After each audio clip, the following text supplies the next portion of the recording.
All right, folks, it's another edition of the radio show with Mark Lee. And of course, we're here on another Monday afternoon. It's a pleasant Monday afternoon here in Durham, North Carolina.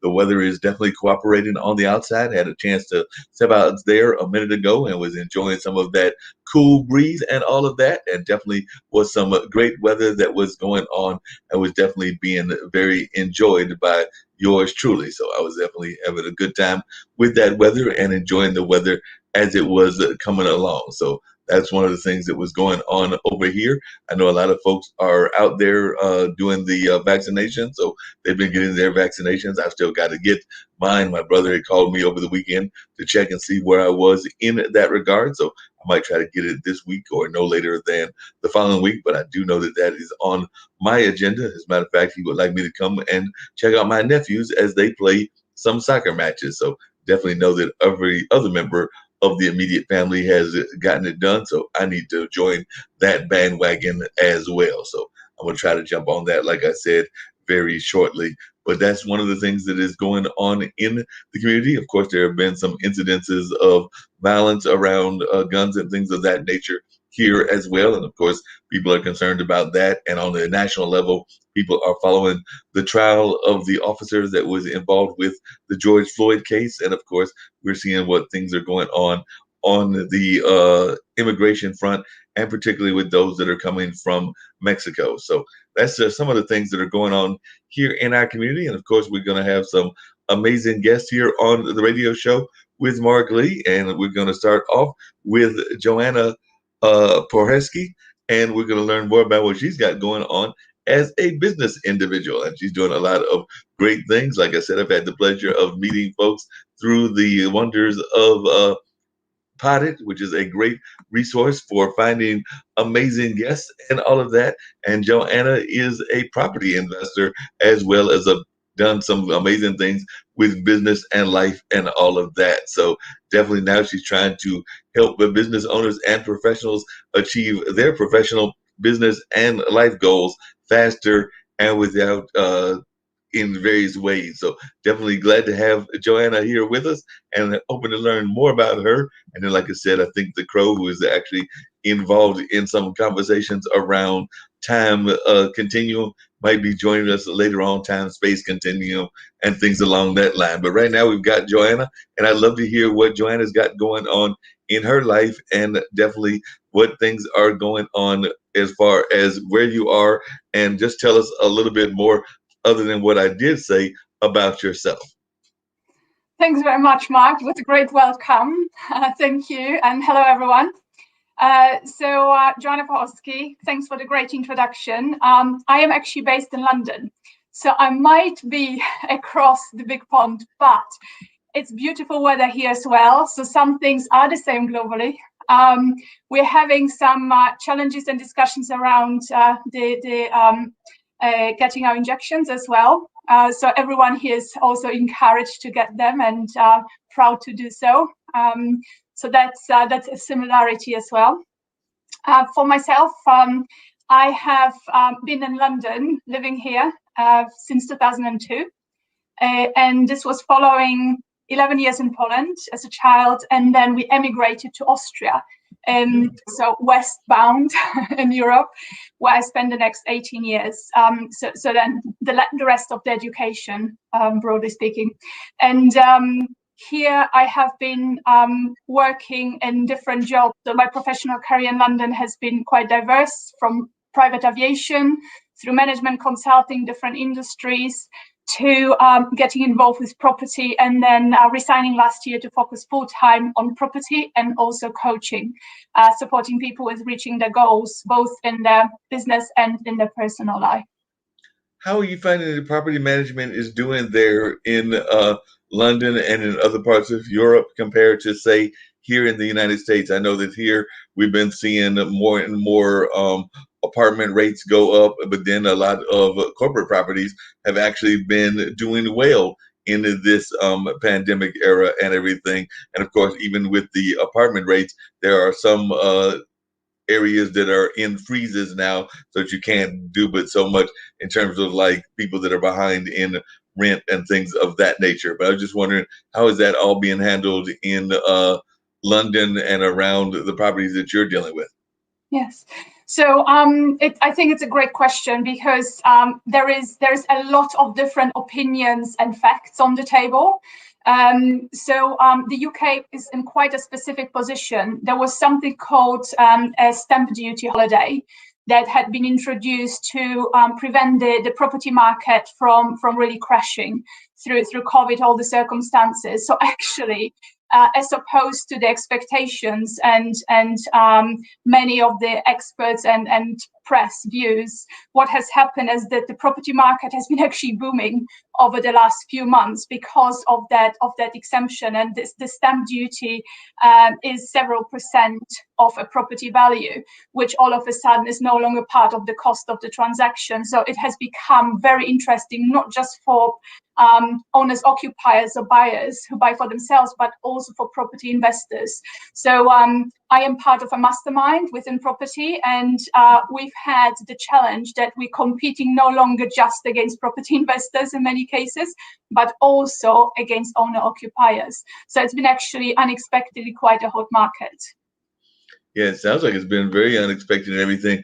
Is there like any particular region or particular area that more and more people are looking to invest in, whether that's on the corporate side or maybe it's a particular part of London that more people are trying to invest in if they're able to invest? And how are you even dealing with investments and property in this age of COVID? I know I've got some friends that are real estate agents here, and of course they had to do everything virtually, showing the properties virtually and all of that. But we've also seen a lot of people that are staying in their home front. So they're not necessarily trying to move across countries or even across cities. So I was wondering if you were seeing that same thing where a lot of people were trying to find properties close to home, or are there a lot of moving parts and people still trying to move? Because I know even here in Durham, where I'm at, Durham, North Carolina, that they have had a couple of people take jobs, and of course they had to then find a property in the new job market. I know that one of our new TV directors at one of our ABC affiliates, as well as somebody at one of our local theaters, they have both recently taken jobs in this market. So of course they had to find homes, and in some cases had to find homes for family members. Because I know in the case of the person that took the theater job, he had to find a home for his elderly mother. Yes. Yes. So there are quite a few trends, if you can call it that, in the UK. So some of it, like you're describing, is happening because of for family reasons. And a lot of people actually have been moving out of cities into where they can get a garden for the same price or much more cheaply, because what has happened, or can get more space, because what has happened with COVID is that a lot of people are now working from home. And while in the beginning it looked like it might be just temporary, many companies in the UK have already said that they are going to make working much more flexible. In some cases, people will only be going into the office a couple of days a week. So actually the majority of the week they will be working from home. And because of the expensive prices, high prices in UK, especially in the cities, a lot of people have relatively small amount of space where they have been. So they have decided to trade in maybe the location closer to work for more space, because the commute is not going to be taking place 5 times a week any longer.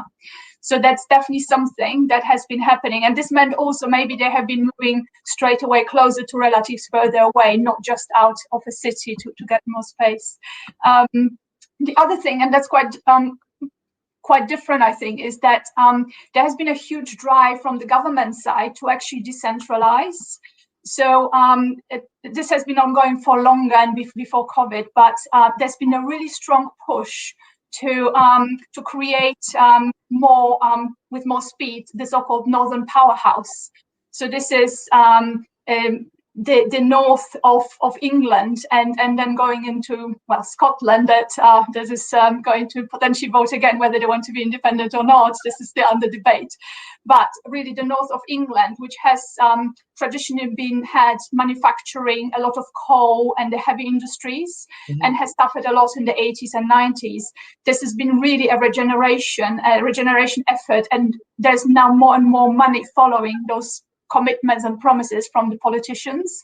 So there's definitely parts of government, parts of big institutions now moving out of London and into different parts of the north. So this is, of course, going then to follow, to be followed by accommodation, by services, by the whole infrastructure that's required to support tens of thousands of new people moving into an area.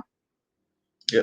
And how did you yourself get into the real estate market? I know here that a lot of times people, it becomes even their second or third career. So I know some people that, decided to get their real estate license after they had worked maybe in the medical field, or they might have worked in the insurance field or a number of other fields, but then they decided to go into property management, real estate, and things of that nature.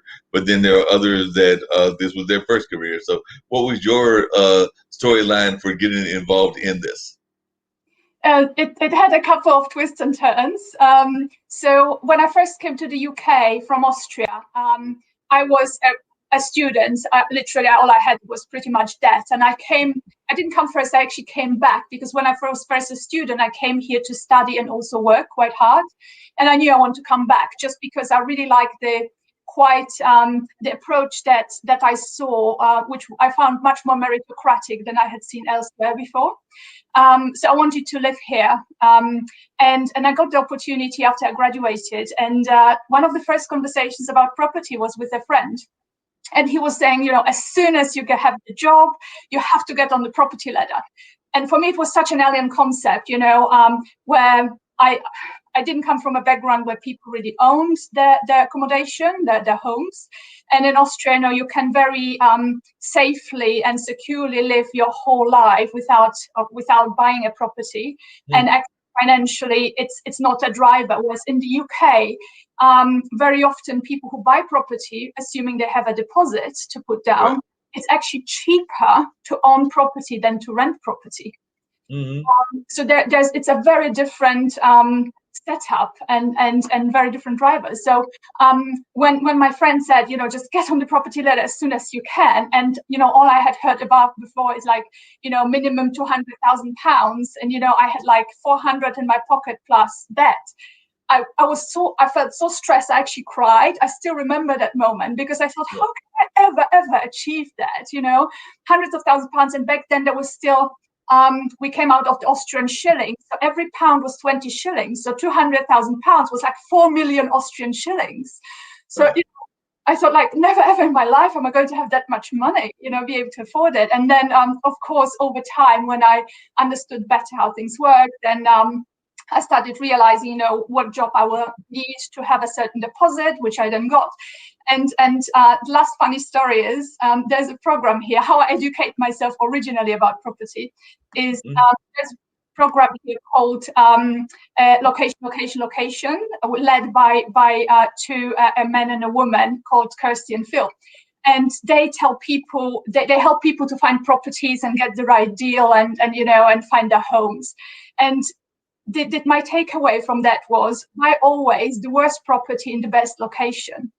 So when I started looking, I worked out roughly what I could afford and where, and I decided, well, I could only afford to go really small in a little studio. But I saw the studio and I thought, okay, I love it. I can see how it fits the bill. I like that property in a good location. What I did not realize at the time, how good the location was. Because a while after I had moved in, what happened is that I was coming back home from work, and the taxi driver said, and this was, I used to travel away from home every week, Monday to Friday, and the taxi driver said, oh my God, how lucky are you? And I said, well, what do you mean? All I see is crowds of people at the zebra crossing, really annoying, people get run over almost all the time. And he said, but don't you realize this is where the Beatles had their picture taken? Mm-hmm. So it turned out the flat overlooking the famous zebra crossing and the studios where Beatles recorded, and they were photographed on the zebra crossing, and that's where it started. Oh wow! So that's definitely an iconic location, and you just happen to run across that and everything. That's just amazing.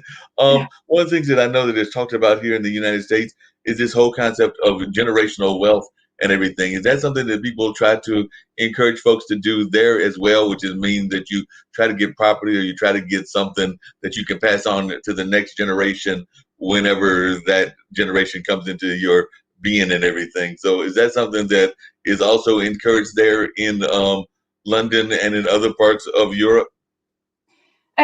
Yes, definitely. So what's happening now is the generational change with the baby boomers, of course, looking at how to make sure they can pass on what they have the best possible way. And inheritance taxes can be incredibly high. They can almost eat up a legacy. So I'm part of a wealth building community where I think more and more people now are looking how to build and protect their wealth, because there are a lot of legal ways how you can, when you know how, can really build up wealth and protect it for future generations, not just for the next one, but putting, for example, private pensions in a trust. And there is very specific ways of investing. I haven't even mentioned commercial yet, which make it very beneficial to actually manage a private pension yourself. And again, this is something that's relatively common in the UK in employment jobs, where normally people just have it, get a statement once a year, and are happy when things go up. And there's more and more people now who decide to educate themselves, and with the help of professional trustees, are actually taking control of that financial future and the future of the generations. Now that makes a lot of sense, and that's what we need more of, is more people doing that and everything. Now you've been working in this field for it looks like about 20 years or 20 years plus and everything. What are some of the things about the whole business community, and particularly the real estate and property community, have surprised you? Things that you were not expecting when you first got involved in this, and that have actually surprised you as you have gone through your career in this field? So in property specifically, it does have a bad reputation in general. So the archetype of a property investor is this really cutthroat person who, locks out the tenants, terrible living conditions, kind of like 19th century London. And where people were just thrown out in the streets and no support, and just everything was really very, very, very cutthroat. But when you start working in the community, what you realize is that actually, like in every community, every profession, there are sometimes people who are exactly like that, at one of the extremes of the spectrum. But the huge vast majority of people are actually there to be professional and to offer accommodation to people who are looking for accommodation, and not just private tenants. Also, people who are in extremely desperate situations, have lost their homes, emergency accommodation, homeless, people who need special needs, who need support, who need round-the-clock care, who just can't live on their own, but this is the only way supported living, how it's possible. So, and of course, they are at the very top end. There are people who have their charities and really do some incredible things. So I think the community and the strengths of the community, and actually the goodwill of the community, really surprised me after all some of the horror stories, which of course sell a lot of newspapers and sell news, but are very often quite removed from the reality of the industry. Yeah, we definitely can see that and everything. And I've definitely seen some folks that try to be concerned about their tenants and about people that they are involved with and all of that. But then we do have the stereotypes of the bad investment folks, including one that unfortunately got to hold the presidency here in our country for a while, because definitely he was in that same property field and all of that. So unfortunately, that's sometimes what people think of when they think of investment people. They think of people like that person, Mr. Trump, that got to be the president for a while and all of that, but they don't think about the more grounded investors, as I would call them, and everything. They think about those ones that manage to make it in the news, and sometimes make it in the news for negative reasons and all of that. I know that one of the things that you try to talk to your business owners and professionals about is also finding ways to not get overwhelmed by the various technologies that we have, and also sacrificing their family life and everything. So I'd love to hear your thoughts about that as well, because I know that that's something that your potted narrative talked about also. Yes, yes, that's and it's something that's really close to my heart because I've worked 20-hour days as a management consultant for a long time, and I know the toll it took on my personal life and my health. So this is part of the reason why I'm so passionate about supporting others, trying to find a way out, because it does feel like this hamster wheel. Once you're in, when do you jump off without breaking a leg, Right. and or worse? And sometimes it can seem like an impossible task, really. And where I work with people, what I try really to understand is, what's actually their vision for change. Because what we're talking here about is, if someone is really under pressure and want to change something, this is a very significant transformation they have to be prepared and willing to do. There's no two ways about it. So first of all, I commend everyone who has the guts and the determination to say, I have to change something. But then it is really about how to, what's the reason? So the reason why will always help to drive through the challenges on the way. Right. And then also understanding what's possible.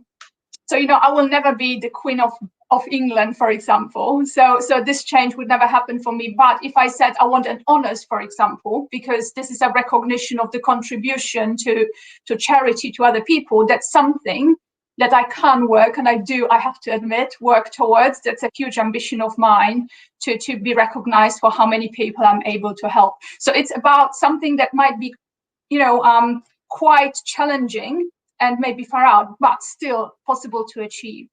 And then, of course, it's the environment. So I have yet again been in the situation where I've seen how difficult it can be to make a change when the environment is not on board. And this can be the closest and dearest, who sometimes are just scared. And this is what people forget.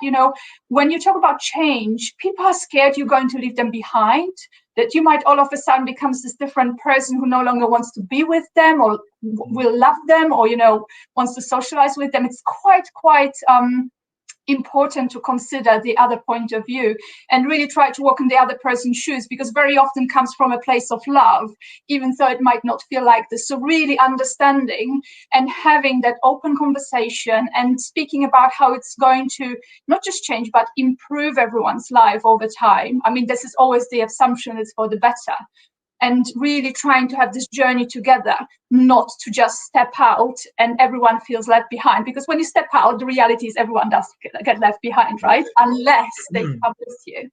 So this is absolutely. So it's important to think about, while you really mean well, you're going for the end game, actually what happens to everyone else. So when you bring them along, make them part of that success, it's a very, very different story and a much more positive story. And this is what very often makes the difference between actually succeeding and it not being such a positive experience. No, I definitely agree with you on that. And I wanted to bring in the Crow as well, because I know he talks about time space continuum and everything. So definitely he'll be coming in through audio and everything, because he's definitely got some interesting views about the time space continuum and all of that. But definitely want to introduce folks to the Crow and hear what the Crow's got to say as well. So are you able to hear me? I am. So definitely, I don't know if you were hearing our conversation, but we were talking to Joanna, who is a person in that whole real estate area out of London, but definitely has worked with property management and a variety of other things. But I know one of the things that when I talked to Rose about, and I did get a chance to watch the movie, was you oftentimes talk about the fact that in a lot of ways you feel that we have totally got the time space continuum thing out of whack, that we're actually using it from a wrong perspective, and that we have totally gone away from things. And I know that I'm not a big fan of daylight savings times. It usually takes me at least a while to get readjusted, which is an American phenomenon. and everything. But it wasn't not that long, a couple of weeks ago, that we had that going on. And of course, people are oftentimes thinking about the change of seasons and all of that. But as I watched your movie, I was thinking that a lot of the things that we do on a regular basis, even as business leaders and as community people, you're of the opinion that we should be getting away from that. So I'd love to hear some more of those thoughts from you to our audience, as well as some of the other things that you shared within that movie, because I also know that you also talk about some of the things that are going on in space that we may not be aware of. Even though we look at it, the stars, a lot of times we may see things that we're not sure we're seeing, but they are actually up there. And I know that that's some of what you talked about in your movie. Right. And I'd say, hello, Joanna. I brought my dog in. I literally sat down as you introed me in, so I didn't catch a lot of what you guys were up to. But yeah, one of the big things about the time we reside in is we've pulled so far from nature. And nature always shows us the truth, and time and the sky clock, that's all a natural phenomenon that we have shifted to cell phones. And to make a point, your cell phone's going to be close a couple times a year when it tells you it's noon. It's not noon. Noon is when the sun is at the apex of its arc for that day. And we have come to these inferior man-made systems, and we have forgotten that the existing system that it was taken from is still all around us. You mentioned daylight savings time. There was a quote attributed to an Indian chief. I don't know if that's a correct attribution, but he said only a white man could take and cut the foot off the bottom of a blanket, sew it to the top of the blanket, and think he'd change something. And he was referring to daylight savings time. And of course, that is done right by both equinoxes. So we have two so-called days of balance out of our whole year that we call the equinox, and they go ahead and shuffle our clocks an hour to pull us out of our kind of circadian rhythm. So there has definitely been a concerted effort to pull the minds of living men and women away from what nature shows us and can prove is true into synthetic systems. That's basically what this age is about, synthetic systems. Yeah, because one of the things that I know that people have been interested about, even during this COVID era, is, and I'd love to hear from both of you about this, is that a lot of folks were feeling that we were maybe getting more in tune with Mother Nature, more in tune with the realities of our own existence and everything, because we were forced inside, we were forced to stay inside, and Mother Nature actually was still going about its usual day and everything. I know that when COVID first came out in March of last year, there was conversations about animals like in the areas of Italy that had never been seen or hadn't been seen in decades that were now coming back. And I'm sure that we even saw that around London and around the United States and other places also. So it does seem like it's forced us to kind of come back into reality and to stop living this fast-paced life that gets us out of our rhythm and everything. And I think that that's probably getting us to become more grounded. But I'd love to know both of your thoughts about that and whether you agree with me that it's helping us become more in tune with what is natural in our lives. Please, Joanna. Thanks. So you're absolutely right. So there is definitely there are animals and plants as well which have come back, which haven't been seen in a long time. And I think we had I don't think it was a seal because they come around. They are found around the UK. But there was again, I think, a whale that showed up not too long ago. And there's a big discussion: is it because we're no longer out there that much, or is it actually climate warming? So which one is it? But overall, I think when you look at the lifestyle that people, and again, I don't want to generalize, but some of the predominant lifestyles people had related to COVID. We were talking earlier about working from home, and so it means we no longer have the commute. And when you think about the commute, some people, London, big cities, actually have been commuting 3 hours per day. When you think about it, 3 hours out of 24, and maybe you for 8, 9, 10 you sleep or do other physiological things. What's left of the day when you're not at work? Hardly anything. So all of a sudden, some people have had three extra hours or even more that they could fill with education and things like this, but also the lifestyles. So this also includes more in tune with nature, more cooking. There was this big hype around bake your own sourdough bread. Who had time to even consider this? And sourdoughs, it's one of the oldest ways of actually preparing bread, right? So, there's some techniques as well, I think, that people have gone back to learning and rediscovering that just had not been that prevalent because of lack of time or the lifestyle that's related to it. Yeah. And what are your thoughts, Crow? For me, what the COVID era did more than anything was wake a heck of a lot of people up that weren't quite ready before it happened. And at this point, if you have not questioned whether the people in charge have your best interests at heart or not, then I'm not sure you're going to catch up in this epic. You may need a few more go-arounds. It's shown us a lot of things that used to be hidden and couched and in code and came right out into the light of day. Of course, right as we came into the new millennium, darkness came out in the light of day. But then 19 years later, count those ways, it's come again, and it's out in broad daylight for anyone with eyes to see. And there have been some side benefits for nature, I'm sure. Even just not driving cars as much as we did. I'm sure the skies probably got a little clearer. There have been side benefits. As far as society goes, we've come to a real splitting point, and I think it's going to come down to people who simply do that's what they do. A whole other group of people who ask why. Why should I do what you're telling me? Show me that you have the authority. Show me that you have my best interests at heart. And it kind of feels like we're coming to the divide. That's what 2020 brought us. Yeah, definitely. One of the other things that came up on one of our previous shows here on the International Broadcast Media was the whole concept of immigration from country to country. And I'd be interested to hear both of your views on this. But one of the conversations that came up was that America used to be kind of a beacon for people to come to. Everybody was in a rush to come to America, and definitely there was that open door in some administration policy and everything. And then, of course, there was the more recent one. It was more of a closed door kind of policy.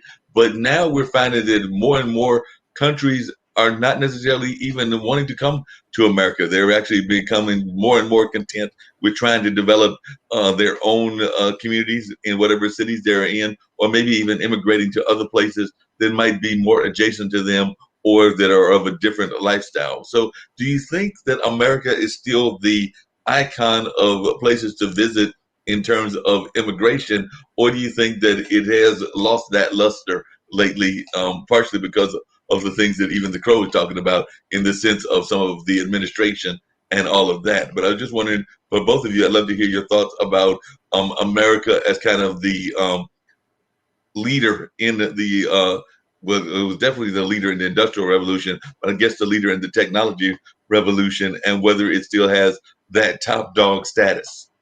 Well, I guess I would add right off the bat that we don't have the top dog status in terms of tech. That's been given to China.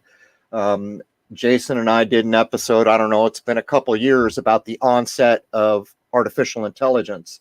And the first book, I've forgotten the lady's name who wrote it, but it was one of the first major tomes written on the onset of AI. And it was claimed from the get-go that China was decades and decades ahead of everyone because they didn't have to ask permission. They not only had the Chinese internet, which is pretty closed off, but they had access to the world internet. And the AI that they have developed out of that is supposed to be a thing of wonder.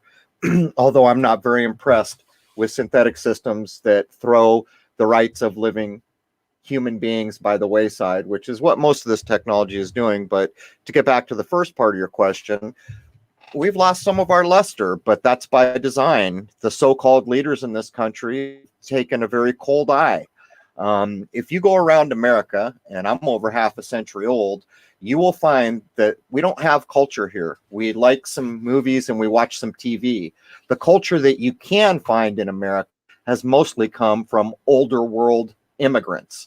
That's most of the culture that you'll find here. When I was young, growing up in San Diego, it was commonplace for Mexican migration across the border and back every year. It ran the farming, it ran the harvest, it ran so many food establishments. And all of a sudden, I talk to people I know there who are busy building a wall now. And I don't know how you try to make the argument that this is any different than what happened in Berlin or any other place that they've ever built a wall. For me, men and women are men and women. If you hurt one of them, it hurts. If you cut one of them, they bleed red blood. And until we can get back to that truth, then I guess we go down these insane paths where we marginalize one another. Yeah. What are your thoughts, Joanna? Yes. So for me, it's a very, very difficult topic because I've lived under communism in Poland. And albeit, even though I experienced this as a child, I still experience what it means to be in a restrictive regime and grew up not being free or being free to say what you know, like this conversation could never have happened without, you know, us ending up in prison pretty much at best. So that's one. Austria, which is still maintaining with its 7-8 million people at the core of Europe, its neutrality as much as it can. And then the UK, which is very freedom spirited, as you said, you know, at the forefront of in the Industrial Revolution, you know, trailblazing, but at what expense to the world, you know, in the previous centuries, like some other countries. So the question is for me, you know, there's been such an incredible shift, not just now, but something started hundreds of years ago almost. And today we're living with the consequences of what happened back then, but also with the fact that the world is a result of what happened over hundreds of years. And certain thought processes and streams of protectionism, because a lot has become about protectionism. For good, bad, or ugly reasons, whatever it is. But when we look at what happens, whether it's, you know, China or the Western world, or even in Africa in some places, you know, whoever is exercising this protectionism, it becomes much more about less global and more local, but not necessarily with all the positive effects that one would hope for. So there's definitely an ongoing shift, and it's very interesting because I have been talking to a futurologist about, you know, what will happen in 10 years, and of course artificial intelligence come in, and the whole discussion about the enhancement of the human versus actually the AI taking over from the humans. And of course, humans has then no chance when AI comes in because we're so inefficient and so illogical. You know, it's we're just not an efficient life form, really. So there are some very maybe for some people scary thoughts. But then you look at, you know, I am a coach. How could AI have a unique conversation that's completely driven by the needs of a human, not as they were yesterday and data programmed into my brain yesterday, but as they are today, and they evolve during the conversation. So I think there's a macro level, but there's also a micro level, and they are all interconnected. And I think the biggest challenge is to really try and make it as positive and leave a positive impact as an individual, where there are some really challenging trends that we can see, and some challenging changes as well. And I agree here with Crow as well. Yeah, definitely. And one of the things I was curious to hear about from you, Joanne, and then I've got one other guest I'm going to bring in as well. But one of the other things I was curious to hear is a lot of times we hear about race relations. Definitely, Black Lives Matter was very much an issue here. But, you know, there's also been issues around people of different ethnicities, even there in London and around Europe. And I know that even Markel brought up some of that, as she is now had that interview with Oprah and everything. But I was just wondering your thoughts about race relations as they exist within London and Europe in general, and how this is all playing out on a worldwide stage. Do you want me to start? Yes, please. Because I'm also interested in, you know, in your views, because, you know, when you're in the middle of something, you normally see it very differently than we observe it from us outside. So taking my background, so Poland still is a very Catholic, very less I would say white country than it was, and I hope the terminology is okay. I don't want to use anything that's incorrect. But and Austria used to be also very consistent. So in the late 90s, when the first Indian restaurant arrived in Innsbruck, which is a community of around 220,000 people, it was an incredible event, and we're talking about 20 years ago, just over. So not that long ago at all. And when I arrived in the UK, I still remember I was mesmerized by the diversity of people on the tube, on the underground, because I had, with the background, I had never seen such a diverse group of people. And I should probably also mention that for me, I never had any challenges until I went to work in Angola, in West Africa. And I was there for a long period of time, one of the best times of my life, I have to say. However, I was exposed there to racism as a white person. And this really shook me up. And I'm not suggesting that, I've experienced it as badly as some other people have, but it gave me an understanding of how, for no fault of your own whatsoever, your life can be just at the mercy of someone else. Just because you randomly happen to be in a location, wrong time, wrong place, maybe for all the right reasons, but it doesn't matter. So I'm really, really grateful I'm still here. And it was still the best time of my life, but it can be challenging to talk about this as well, because again, I know this is such a politically and emotionally charged topic.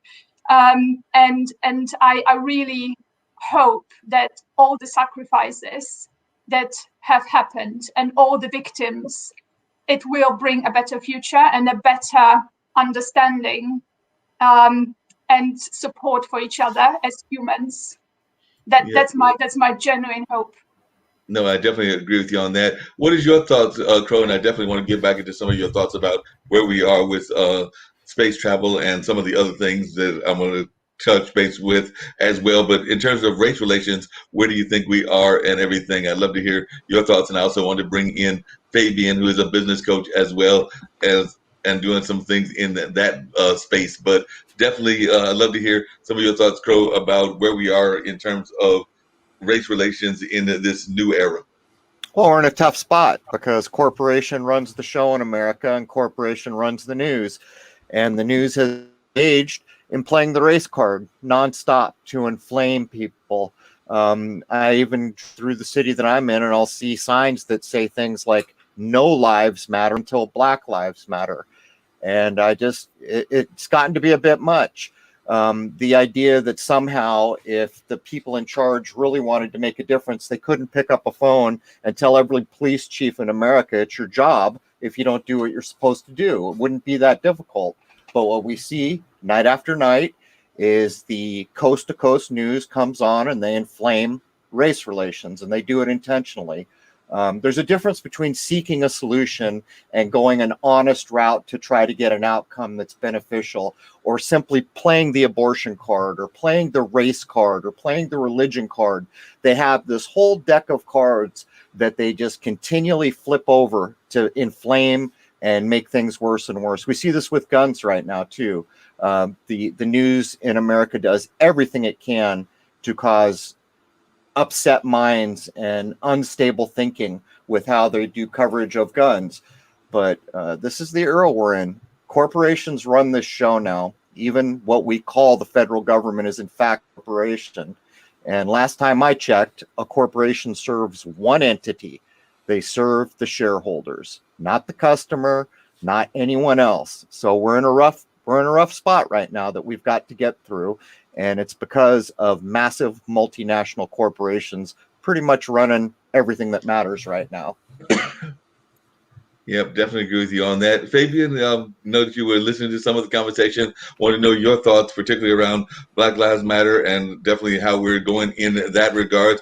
I definitely know that there was a push. I was actually a part of Occupy locally when that was going on in this area and everything. And I remember there was definitely a push around us, not that corporations not necessarily having rights the way that we give them to them, because sometimes I think we give them too much authority, as the Crow was saying, and everything. But I was just wondering some of your thoughts. Well, I'm usually someone who's very positive and like hopeless, like has hope in a lot of situations. And sometimes when I think and when I see what's happening, especially with racism around the world nowadays, I don't know like if I can be hopeful that as I will still be alive, I'll see a concrete change in the situation. Because I think that I don't know. Since I was born, I've never experimented that intensity of division, and also like people freely expressing their thoughts that were silenced for a while because I don't know, they didn't have a platform to do so, or maybe with social media it got even worse. It was there before, and then we just weren't aware of it so much. But let's say like I could be cautiously optimistic, but not like fully, because I still feel that even some people love to say, well, we are in 2021, it should have been better than that and all that stuff, and sometimes I really feel that we regressed instead of progressed in that situation. And as long as everyone will not feel that it's a problem for like all of us, like not because some people try to neglect the thing or saying, well, it doesn't surround me, so, or I've never been a victim, so I'm not part of the conversation or the change that has to occur. But I feel like as the human race, it's our own responsibility, each and every single one of us, to do something towards change and a better change, or else like we'll stay in that situation for ages still. I agree with you. Share a little bit about yourself, because I know that you were a former elite athlete, and definitely Joanna shared a little bit about herself, and also wanted the Crow to share a little bit about himself as well. But definitely, if you want to share a little bit about yourself for our listening audience from around the globe, I'm sure that they would love to hear about your background as an elite athlete and how that has now brought you into this space of being a business coach and everything. And definitely it looks like you were even part of the Canadian delegation the last time that we had some Olympic type sports at the Pan American Games when they were in Peru and everything. And hopefully we'll have the full Olympics this year, but who knows with what's going on with COVID. Exactly. So of course, like the transition from the athlete world to entrepreneurship was not a straight line. But what I can say is that being a former elite athlete, it really shaped my personality and the person that I had to become to be able to tackle all the challenges that entrepreneurship bring. So I was a team handball player for Team Canada for about 12 years. And that led me to, experiment a lot of international competitions and being an athlete's mentor for the delegation in 2019 at the last Pan Am Games, as you said. So as an elite athlete, when you come in a team, well, you have to fight for your spot. You have to practice. You need to have discipline. But you also evolve in a team where a lot of people have different personalities, and you have to work together in the name of the goal that you have. So in the name of victory, in the name of a qualification, in the name of, anything that's related to the team succeeding. So I feel that when you start a business, you go a little bit into the unknown. You don't know much about it. And of course, like the plan doesn't always go as you thought it would. So resilience, working towards a goal, fighting and getting over challenges and all that stuff. These are the things that I've gotten from being an elite athlete. And today what I do is I help high achievers monetize their knowledge, replace their income, fire their job, and become their own boss. Because the people I work with, they want to live their purpose. They feel they have a zone of genius. They want to monetize it, and they don't know how to do it. So I help them live their purpose, being able to become a full-time coach and finally live their purpose to change lives. So that's what I do. Speaking of living the purpose, and I definitely wanted to ask Crow about purpose as well, because I know some of his conversation is around us living our purpose and everything. But I was wondering, I think that too often we get caught up in that feeling of, I know one of our founders on the International Broadcast Media talks about our education system, and he's of the opinion that we're using 18th century values in the 21st century, and therefore we've actually gotten away from our purpose and everything. And too often we're going to jobs that we may not even enjoy or that we even care about. So there are a lot of folks that are going into these jobs that they have no intention of doing their best at. And it sounds to me that that's something that you, as well as Joanne, fight against with your business coaching and everything. So I'd love to hear your thoughts about how we can truly live our purpose. Even on a spiritual side, I know that my good friend Zach oftentimes talks about the fact of what he calls light warriors. And he thinks that light warriors are people that there's a battle between light and dark. Light warriors are those of us that are trying to do good, trying to live the best life that we can, and also trying to be encouraging to the world population. So I'd love to hear your thoughts about living purpose. So I guess I'll start with you, Fabian, and then go to the Crow, and then Joanne as well. But when you think of living your purpose, what does that mean? To me, it means waking up every day and feeling that, like the motivation and the urge to be doing something towards what you're going to do for the people that you work with. Or purpose to me is giving me a very high spark or a fulfillment whenever I see my clients get a small or a big result, because this is what I was meant to help them to achieve, right? So for me, like, living your purpose, it's like, it's nothing that's non-negotiable. And it's also something that you were born with, or that you feel inside of you that has to be expressed, or else you're unhappy, or else you feel empty, or else you feel that something's missing in your life. So to me, that's what living your purpose is. And I agree with you, with the whole education system, the way it's done. It's as if like people want to shape you into, doing how they trace you to be doing, right? So sometimes you end up in a career that people said was going to be the best career for you, but then all of a sudden you feel miserable in it. And that's because I feel that we're not aware soon enough. And I'm a parent of two boys, so that's why I feel it's so important for me to transfer my values to my kids, because I don't feel that the education system is educating our kids early enough about, self-worth, self-care, focusing on their strengths or pushing forward their strong side, instead of saying, well, you suck at this, you're not great at that, or having people telling them, because we all have that story of a mad teacher or someone who told you something about you being bad at something, and then it follows you for the rest of your life. Like if you're not self-aware, it could just ruin your happiness for the years to come.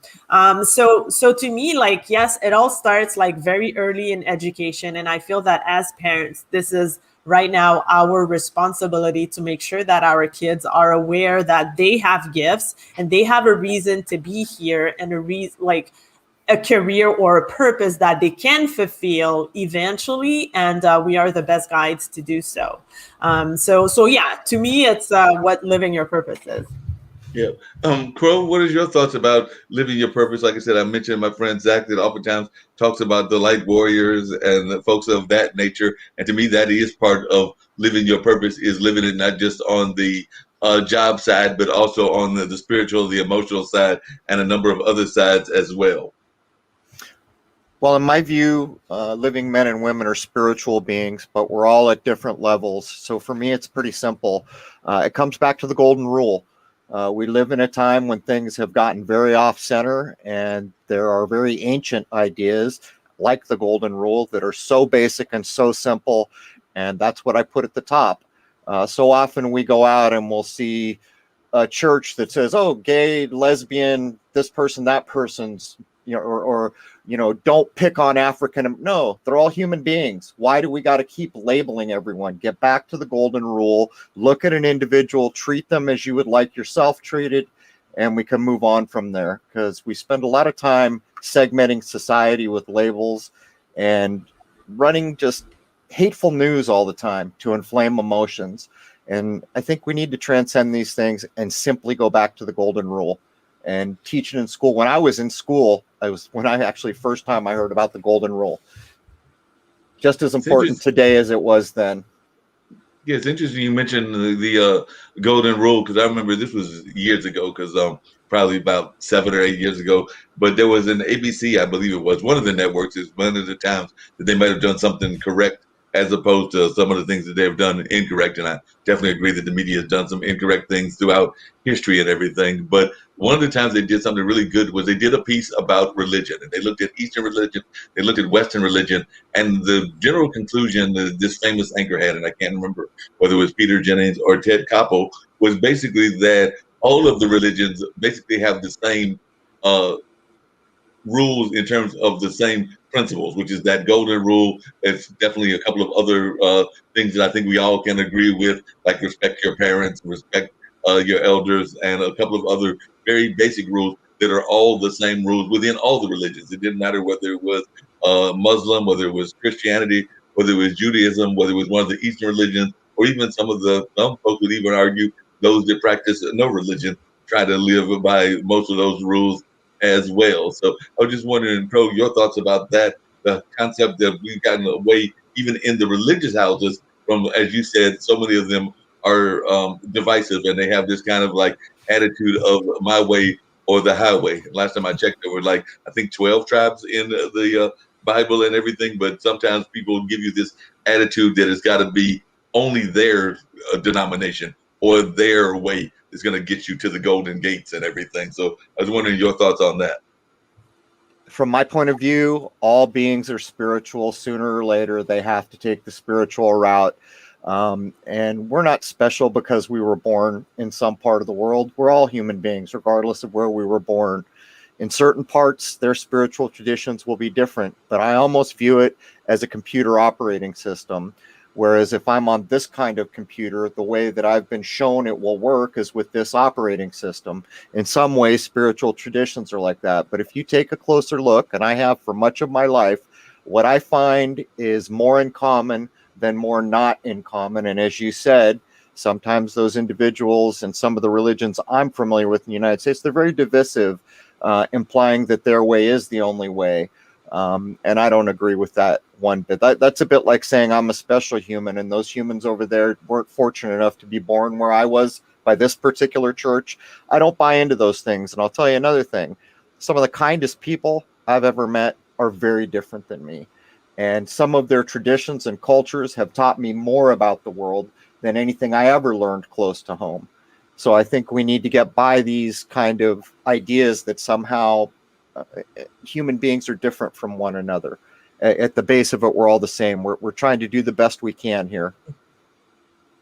No, I know one of the other things that you've talked about, and I want to hear your thoughts on this. And then, like I said, to continue the conversation around a variety of things of interest to our audience and everything. But as I was watching the movie, I did know that you did talk a lot about these kind of, and I've even had it come up on a show yesterday. My friend Zach was doing his show Funk Music with Zach, and it was only totally dedicated to UAPs, as they are now called, as opposed to UFOs. And I know that part of what you talk about is definitely the fact that some of these are actual things that are going on that have already been in that space orbit. And that's actually some of the things that he was talking about on the show as well. So I would love to hear some of your thoughts about that and some of the things that you mentioned in the movie as much as we can within this time frame. So you're referring to the movie that my partner Jason Lindgren made called Shoot the Moon. Yes. The movie was released to something like 30 film festivals. No one would touch it with a 10-foot pole. And then all of a sudden, we'd almost written it off. Big film festivals picked it up. And as it stands now, Jason has won 8 laurels, the last one from Jaipur, India. But my point of view is very different about space. I came to be famous on the world stage by accidentally shooting a thing called the Lunar Wave back in 2012. Right. I didn't post it till 2013, but when I did, the whole world changed for me. But with all those years of telescope work, filming both day and night, I've come to accept the following. We live in almost a hermetic environment. In other words, all the water that's ever been in the world is still in the world. All the things that have ever been in the world are still in the world. There's a hard, fast barrier. Some religions might refer to that as the firmament. I've seen other religions refer to it as other types of descriptive elements. I call it a hard, fast barrier. From my point of view, we don't go through it. Now, that's very different than many of the big official places you'll hear. And in all the years that I filmed, it's almost an endless litany of the strange objects I filmed at night, transiting the face of the moon, things like that. From my point of view, it's all human technology and it's all within our atmosphere. And in the film, I try to demonstrate that I believe that's provable because we got an optics expert to do the calculations so that we could estimate the size of a thing at, say, if it was 11,000 miles away.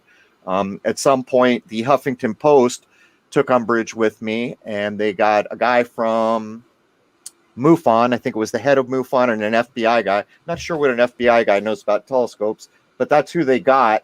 And they told me that I was filming a satellite in half geosynchronous orbit.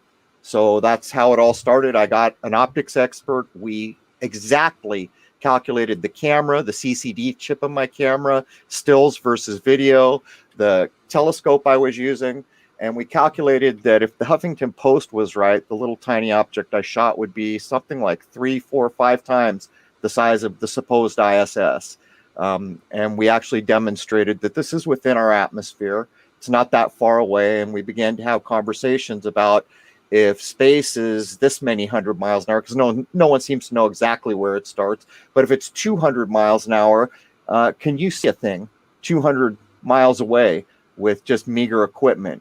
And we began to have these conversations. From my point of view, space has been misdescribed, and I think a lot of it you can demonstrate, but that's not always the popular notion. But I would point out some of the oldest astronomy minds in the world are in India, and they just awarded Jason with a laurel because I mentioned the Vedic traditions in there, because I respect them, because they're so old, and I accept that they're correct. And it seems like one of the things that I've heard definitely Zach mention on his show and other people have mentioned in past shows that I've been part of is the fact that there might have been some things already in that space area even before we landed somebody on the moon and everything. And I was wondering your thoughts on that, because I have heard people say that they believe that there was already some technology, as you just called it, that had already been placed there, and it is still continuing to be placed there. And then we've got this whole new thing called the Space Force that's going out there as well. I don't accept any of that. I don't accept anything about the moon landings. I think it's demonstrably false. There are plenty of people who have shown solid evidence. They typically get called conspiracy theorists and dismissed as silly people, but facts are facts. Anyone can take the time.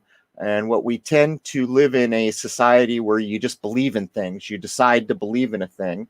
If people take the time to look at the evidence, I think they'll be very surprised. From my point of view, the space agencies are here to ensure we have no idea about what's above our head.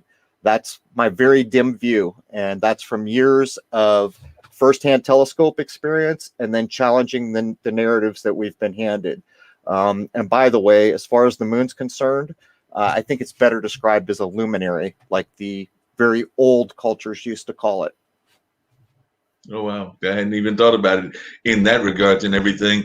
I know that one of the things that's become very popular, and actually I want to bring the ladies back into the conversation as well, is the whole concept of climate change, and also the fact that a lot of societies, not just the United States, but other societies as well, have invested a lot of money in space travel and the things of that nature when they're having their own problems in their own home countries, whether that's Russia, whether that's the United States, whether that's now Japan, or a number of other places. So I'd love to hear from both of you where you think we are in regards to your views on climate change, and if that's something that you actually believe is impacting our society, and also your views about this race to go to space, race to see if there are other life forces that are out there in space, and your thoughts on that. Please let one of the ladies speak. Maybe if I can start, Fabian. So I think it's very interesting to have the conversation, because you will probably get as many views as the number of people you will be talking to, in terms of what people think, what facts or data they have seen, what misinformation they believe or have seen, been exposed to. And I think there is the scientific discussion, which says Arctic shelves are melting, right? But then if you're a person who no longer will have a home because the island is being inundated, where, that's a very different conversation, and you can argue whether this is a direct correlation or not. But the fact still is that the individual has been impacted. And again, in Europe, some of the footage we see from the States, the cyclical year where there are horrendous natural catastrophes. And again, the overtone now seems to be it's linked to climate change. Now, I'm not an expert. I'm not a scientist.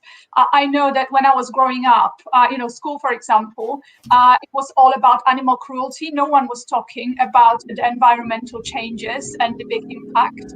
So it was less of a debate and discussion, but I still recall seeing these terrible pictures and images of villages being washed away, and hundreds of people, just disappearing in a second, in a blink of an eye. So I find it's very difficult, because these days you can almost make a case for anything, both ends of the spectrum, because there's enough data and enough information. And what the Crow was saying was very interesting, because what he was saying is equally true to maybe the opposite of someone else who's using different data and has a different perspective, personally or otherwise. And I think this is why some of the debates get so heated and so emotional, because in the end, everyone can put up a set of facts or studies that someone has generated, and they can be used for making one point or the other. What is your thoughts, Fabian?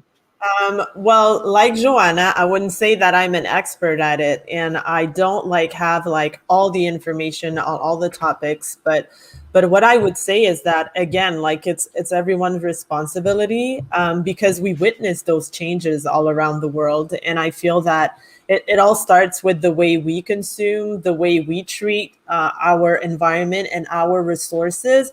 And I also feel that, nowadays it seems that it's as if we have the idea that everything is limitless, and nothing is ever going to miss or change or not being as good as it was. But we can definitely see that there's a change in this climate, but also that human beings have a huge part to play towards it. So I would just bring it back to responsibility, and how you do it yourself in your home, what you believe in, and how you respect the resources that you have, and how you are sensitive to what others are experimenting when they have to go through those huge climate change type of catastrophes around the world.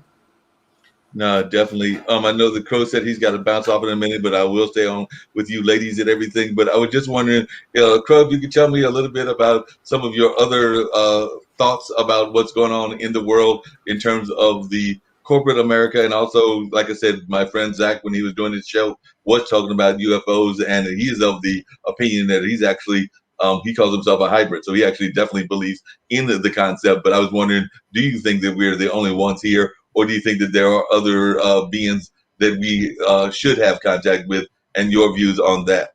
I don't accept the alien agenda. As a matter of fact, I think I can show you where it started with the social program and the Aquarian Age that kicked off in the early 60s, and everything that went along with that. So if you're going to make a bold claim, like there are little gray guys coming down and doing terrible things, you better have some pretty kick butt evidence. And as far as what I've seen is bad TV shows and extraordinary claims, and that's not enough to go anywhere. So I don't accept the idea that somehow aliens are here among us. If that, I mean, did I answer you? That was the direct question. If I accept aliens? Yeah, that was a direct question based on an example that I was given and everything. How do you think we can get back to? I know one of the things you definitely are a big proponent of is us trying to get back into a real sense of what time is. So what are some of the ways that society in general can get back to having a better connection to true time? Because I do agree with you that a lot of times we have gotten away from time, whether that was daylight savings time or whether that was other things. But how can we get back to actually being in tune with what I call earth time? Well, I say this an awful lot in the work that we do on my podcast. There is no lie in nature. Anytime nature teaches you a thing, you could put that straight in the bank, except the bank might lie to you. There is no lie in nature. And you guys were just talking about climate change, and this relates to me in the question you asked. Now, we've been told there's an ice age. We've been told that there were palm trees at the Arctic Circle at one point. We've been told all this stuff about climate change, but doesn't it really come down to respecting nature? If everyone had the idea to respect nature and the quality of water and animals, the problems about climate change, that stuff would fade into the distance. And this is really the goal of society in one way, is if we really want to be enlightened at some point, we have to get down to pretty much net zero everything. We don't pollute everything we do. We don't wrap everything in plastic. We don't kill animals because we can. We don't pollute waterways. And I think that if we simply get back to understanding that there is absolutely no lie in nature, and it will teach you everything you ever needed to know about this place we call the world, we'd be better off on a lot of fronts. And that would also tend to address the climate change ideas. But it was so nice to meet you, Fabian and Joanna. I'm sorry, I'm responsible for an elder, and I've got to punch out here and do my due diligence. No, we definitely appreciate you appearing and giving us your insights. You're always welcome to come back when you're able to. I'll talk to Rose, and hopefully we can get you back in to share some more insights. One of the things, and I know Fabian's got to get ready to bounce as well, and we still got about another 20 minutes, so me and Joanne will carry that and everything. But one of the things I try to get everybody to do, and I'll start with you, Crow, and then go to Fabian, since both of you have limited time, is we always get people to give their words of encouragement, their words of positivity. That is something that I definitely believe in. I know that it's something that some of my friends and associates here on this network believe in as well. And I know that you've given some of those even during the course of your answers. But I'd love to hear any words of encouragement or positivity that you can share to our global audience, that we are heard in multiple states and multiple countries as well. So definitely would love to hear your words of encouragement that you can share with our global audience. Well, the main thing I guess I would say is very old cultures told us a lot of things that are true. They've always been true, and we've forgotten them. One of those things is that our mind precedes everything. Another way of saying that is our consciousness creates what we're about to experience. Now, where I am around March 11 in the United States, the contagion that broke out was fear. And that fear has warped minds and set one against another and created a climate that is untenable. And there's no reason to be afraid. People often forget that human beings are the apex thing here. As a matter of fact, you might even be able to say the world exists because human beings are here.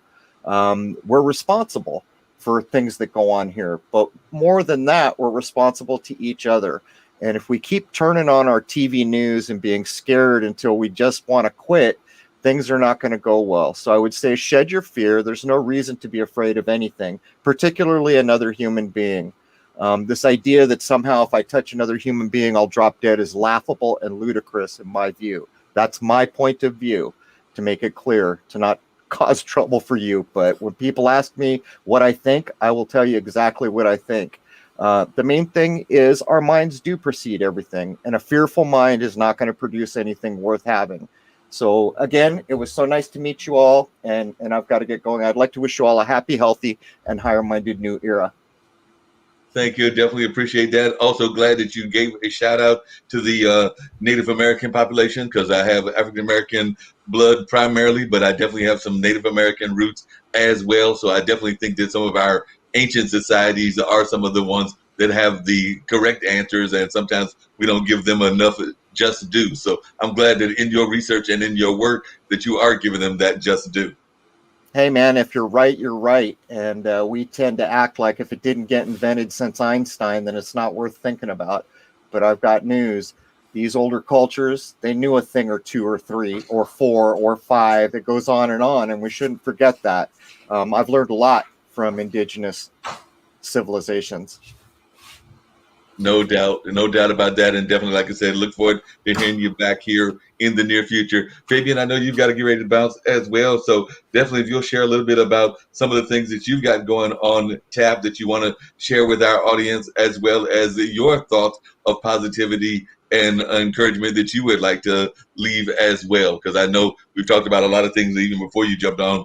We were talking about even things around race relations. And one of the things I was going to ask you, but I know, like I said, you probably don't have time to jump on it this time. So hopefully you'll jump on it when you come back, is around that whole concept of the talk. Because I know that here in the America, we oftentimes have that talk with our young men. And I'm sure that even in other parts of the world, whether it's Canada or London, you also have to have that talk about law enforcement and things of that nature. But I'd love to hear your thoughts.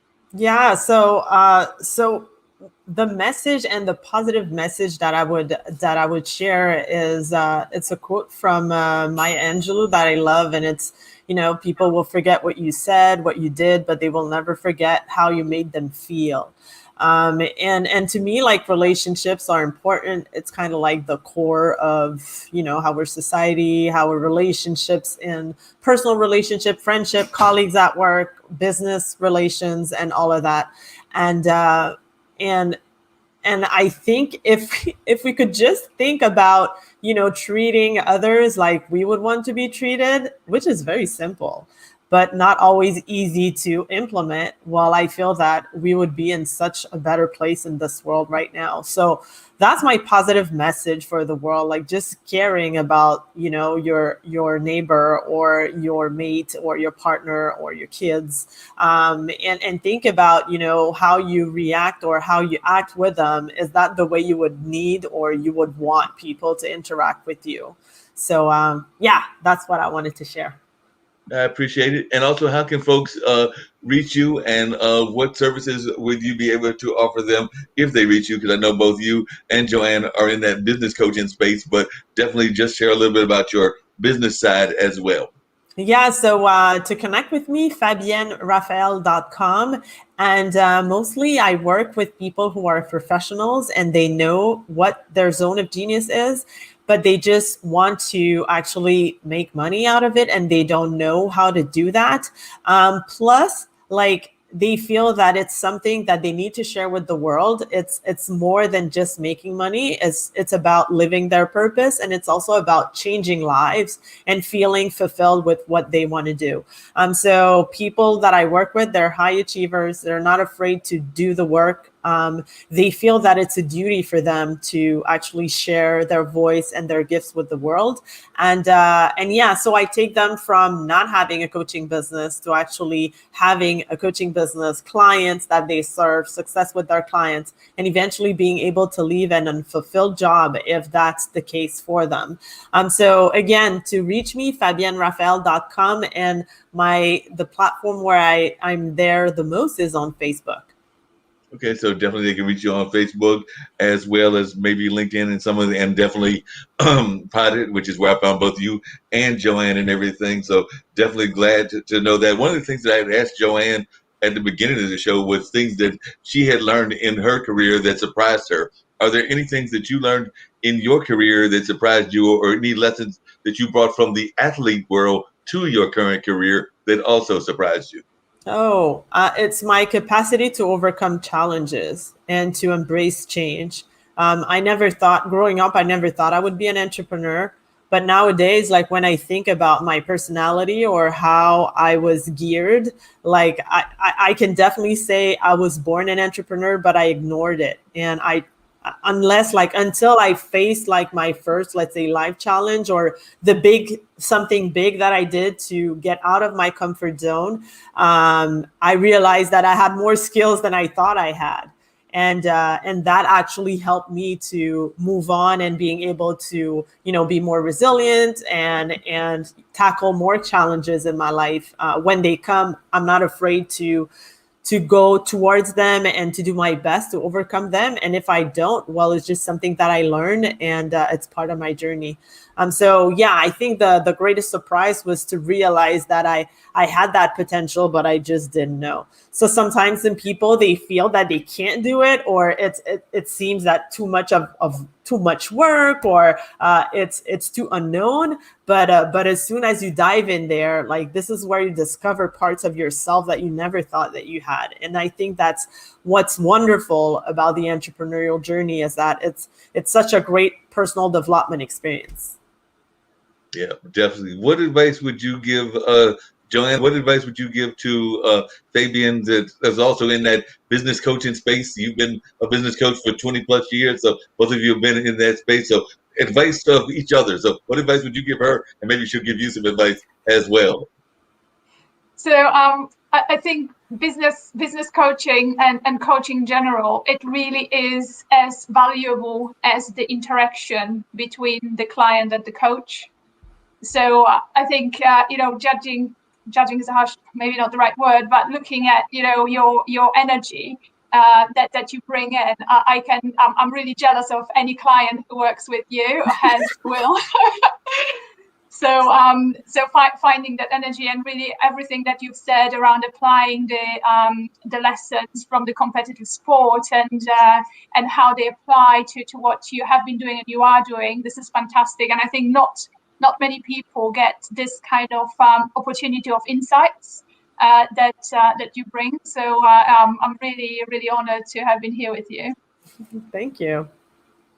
Yep, definitely some great conversations there and everything. Did you have to have that conversation, Fabian, with your son? Because like I said, you are, if I remember correctly, in Canada, and we don't ever think about it as a Canadian conversation. It's more of a United States conversation. But did you have to have that conversation about authority versus being a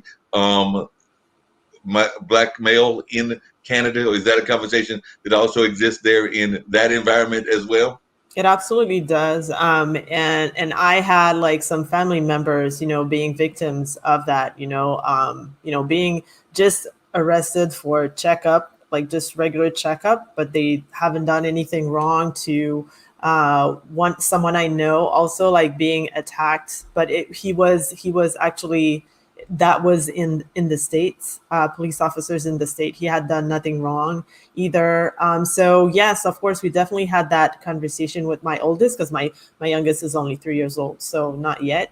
But definitely, like, he's aware of what's happening, and we had to have that conversation, because you never know what can happen, and you really wish that your son reacts the right way, because when something like that happens, like, each time I see it, like, I can't even imagine, the feeling of a mom knowing that their son has been killed, but for no reason, like, as if like the life was not worth it enough, and it was just like gone like that. So yeah, we did have that conversation with my oldest, and it's, even if we're in Canada, I mean, sometimes people are like, no, it doesn't exist up north. Yeah, it does also, maybe not as raw as we saw it in the States, but it's still present. So yeah, it was totally worth it to have that conversation already. Yeah, but I know one of the other things that I was talking to Joanne about was the fact of immigration, and the fact that was before you got on as well. The fact of how a lot of times we don't think the U.S. as being. I mean, the U.S. used to be the beacon. Everybody was coming there, but now it seems like just as many people are going to Canada. So it seems like Canada has become almost a beacon as well. Because I know that one of my friends who is actually, I think, involved in city council and may even have the title of Mayor Pro Tem for a town of Morrisville, was talking about how some of the Indians, like from India, not Native Americans, but from India, Indians that were moving to Canada because they felt that there was more opportunities for them in Canada than there were even here in the United States. So are you seeing an influx of immigrants during this COVID era, I guess, is the question that I'm somewhat asking?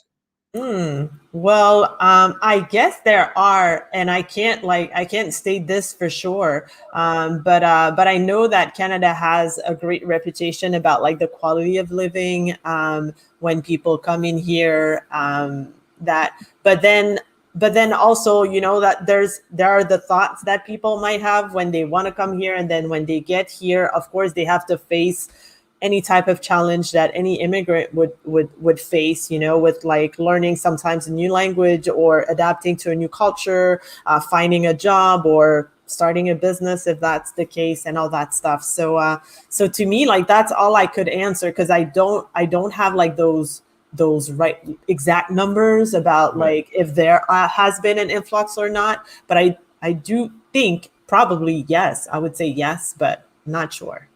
Yeah, that makes sense and everything. One of the things, and you heard what the Crow thoughts about this and everything was, and I don't necessarily agree with him on that. But how are things going in terms, and Joanna talked about it a little bit earlier, in terms of Canada with the whole pandemic and the fight against it? Because I know that here we're in the middle of vaccinations, and I know that just about all my family members, except for me, I've still got to get my appointment to go get mine and everything. But folks are definitely rushing to get the vaccines. Quite a few, I can't say the majority yet, but quite a few are rushing to get them and everything. And definitely government is pushing for that to happen. But I was just wondering, is that the same in Canada? Are we seeing a lot of push, or is it not a strong enough push as of yet? And do y'all have enough doses? No, there is a strong push, definitely. And of course, like the healthcare workers and the elders were prioritized. So these are the people that still, and those who have like serious health conditions. So they are still like the ones being vaccinated as we speak. So now I think it's been slowly opening for like people that don't have any health issues and want to have the vaccine. So we can call and take that appointment, but it just got started. It was like really the elders, the healthcare professionals, and the ones who were at risk that were prioritized. So Yeah, definitely. yeah. But like I said, I know you got to bounce, and I definitely appreciate you sticking with me. And me and like Joanne will carry it on for the next few minutes and everything. But definitely glad to have you, and hopefully you'll be able to come back in the near future, because I always love having guests come back as often as possible. All right. Thank you so much, Mark and Joanna. Nice to meet you. Bye. Right. So, Joanna, what are some of the thoughts about some of the things that you've heard? Definitely some interesting conversations and everything, but definitely that's just the way we go on the radio show. It kind of becomes an open conversation the way that I described it to you and everything. So we talk about a little bit of any and everything. So one of the things I was curious that I was going to ask you about is about the monarchy, because I do know that recently the Queen's husband had passed away, so I'm sure that there was a lot of things in the news revolving around that, and I'm sure that things are still being dealt with around the service and everything, and definitely the Queen is up there in age as well. So I don't know. I guess Charles would be next in line if I remember the monarchy correctly and everything, but because I don't think, yeah, Charles would be the next in line if I'm remembering correctly. But do y'all even pay attention? I think I've had some other folks on the show from London. Do folks in London actually even pay attention to the monarchy anymore? Or is it all about the prime minister and more about the standard news? And that's just like one of those ancient institutions that's still out there, but the common people in London don't pay attention to it. I know here we get caught up in the fairy tale aspect of it whenever those fairy tales happen, like what happened with Diana when she married Charles, and definitely a lot of folks were following around with Markel and Henry and some of the celebrity aspects of the monarchy. But outside of that, that's the only time that it really becomes a focus of U.S. thought. But I was just wondering how it is there in England and London itself.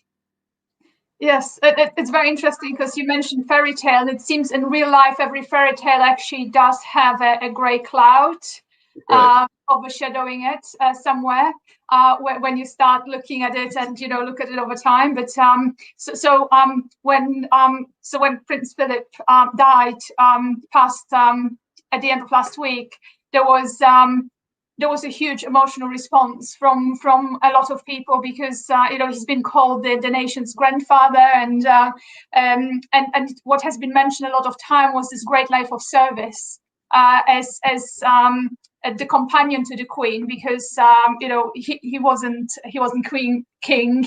The Queen is the Queen, and he was her consort and companion, and the longest serving one in British history as well. So it has been really all about a life of service, and he had some very challenging times. He's seen some very challenging times when he grew up. He didn't have a home.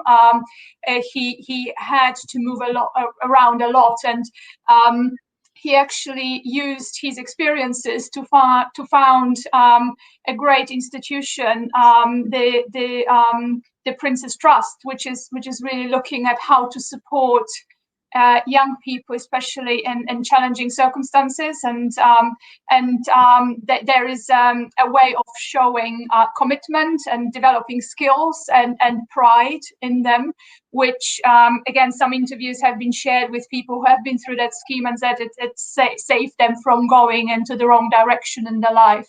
So, and this has been going on for decades, and really thousands and thousands of people have benefited. So he actually put things in place for the greater good, and from a place of service, and really supporting other individuals where he could, and where this was actually in his gift to do. So it's been definitely a big discussion, and also, for example, there will be elections coming. There's the elections coming up, and the whole campaign has been suspended for a few days as well. And as for your question to the bigger picture, I think a lot of people see monarchy, especially with the current monarch, Queen Elizabeth, as a continuity factor, common denominator. She's been there since after World War II, when you think about it. So, prime ministers have come and gone, good times, bad times, really some horrendous times, and there's been one continuous factor, and that's been the Queen and her consort. And this is something where people just feel you don't have to be a royalist to really feel some pride, and that there's someone who for such a long time has been leading this life of service. And really, of course, on the other side, there is also this institution which attracts lots of tourists under normal circumstances. So it's also a business in a way. We have to be clear about this. So it has different dimensions, but I think at this point in time, everyone is just hoping that that the Queen gets as much support as she can, and from a whole family, and the whole family rallies around her, which of course with the COVID limitations has its challenges. Yeah, it definitely has its challenges and everything. How have you been dealing with the limitations even in your own business? Because I'm imagining that you're having to do a lot virtually and a lot in that kind of space. So even in your own business, how have you been dealing with the whole COVID era that we're in? And do you see any light at the end of the tunnel where you'll be able to get out and actually do more of the on the ground kind of things that are almost mandatory in my mind? I've actually got a friend who's a photographer for his wife, and his wife is the real estate agent, and he's like a photographer that does a lot of her photography for both her and other agents out there. But he's actually still going out there and doing shots, but that's one person, so it's not as much of that concern and everything. But definitely, if you're taking a whole family and others, there can be concerns. If you're taking whole businesses, I imagine there could definitely be concerns, because they may bring a whole team with them. But definitely, how are you dealing with that? So actually, coincidentally, today is the first day of increased freedoms. So from today on, people up to 6 people can meet outdoors. So pubs can open the outdoor areas. Furniture shops, so non-essential shops, have been opening today. Clothes shops, things like this. So there's been some Dantesque scenes around very popular shops. I've seen some pictures during the day. People who have been taking time off just to go and sit in a beer garden, and have the glass of wine, or a bit more than just a glass.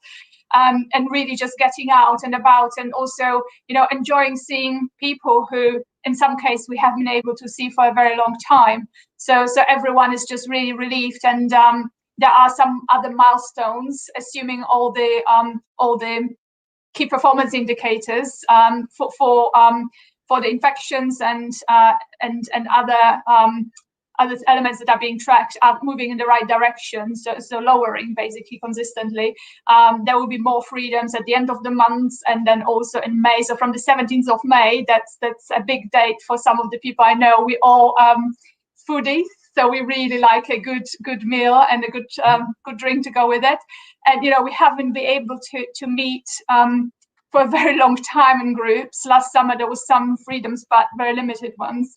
So we're really looking forward to being able to just, for the social aspect, being almost human again, and being able to see each other, not just on Zoom or some other remote tools. And, everyone's glad that they exist, but, it's just not the same.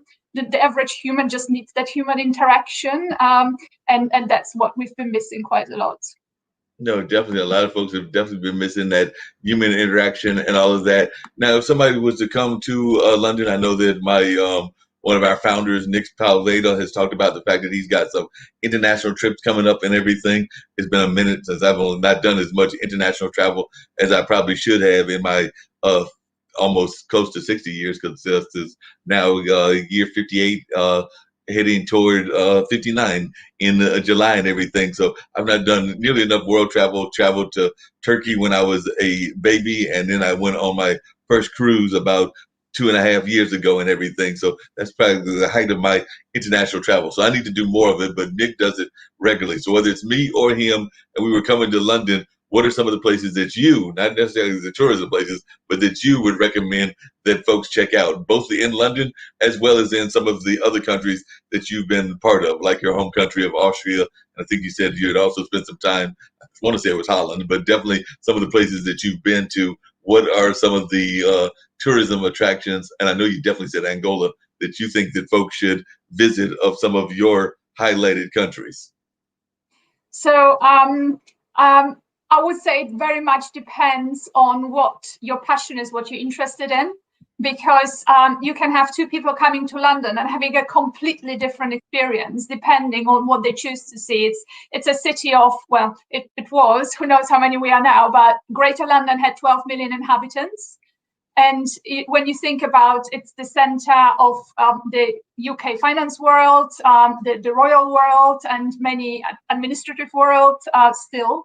And from that point of view, there are so many things. So you can go to the Tower of London, and look at the crown jewels.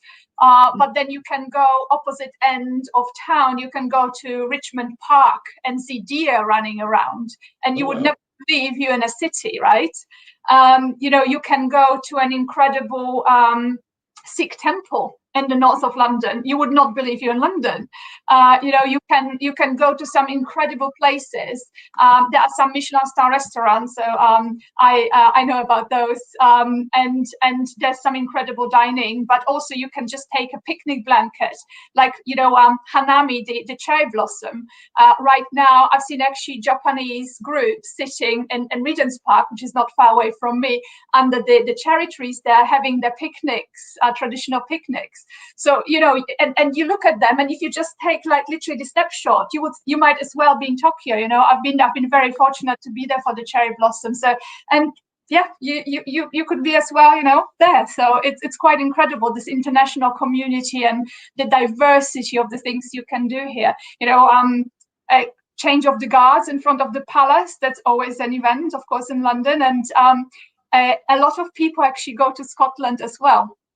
Because I'm a big music and theater person. So are there any good musical or theater things that I should see in that environment? Because like I said, I'm definitely big into all styles of music, not just strictly blues or jazz, but definitely into R&B, rock, even some of the traditional music. Because I've had the pleasure of even seeing a band that was from Scotland, and they definitely did that high energy Scottish music when they performed here in Durham, where I'm at. So I remember them, and I remember seeing an Irish folk singer that came to one of my cultural arts centers that I work at, and she was doing a recording, and she definitely gave a great performance. So definitely interested in some of the music of the countries as well as some of the more pop sounds. So what is the music and theater scene like, as best you can tell, in London?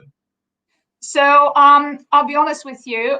I don't know what's going to reopen because everything has been shut down since last March. So there has been some ad hoc transmissions without an audience, just going online. But what's going to happen when theaters reopen, which at best is going to be end of June, we just don't know. So all the spaces, like enclosed spaces, when everything goes well, should restart reopening with limitational numbers of people end of June. However, I have to say what the government is doing well, they are testing different ways of possibly accelerating this. So and creating additional safety and security for people by doing quick testing, spacing people out. There's been even a concert they trialed where they locked people into these bubbles where you can roll down a hill, these transparent bubbles.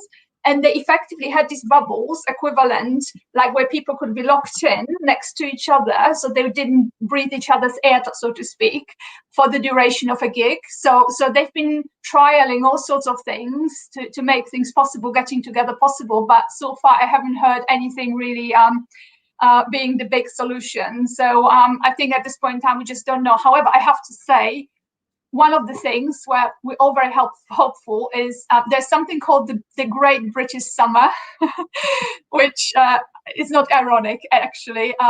But over summer, July, August into September, there are some outdoors, open air gigs and concerts. And one of them, which is partly also indoors, is the proms.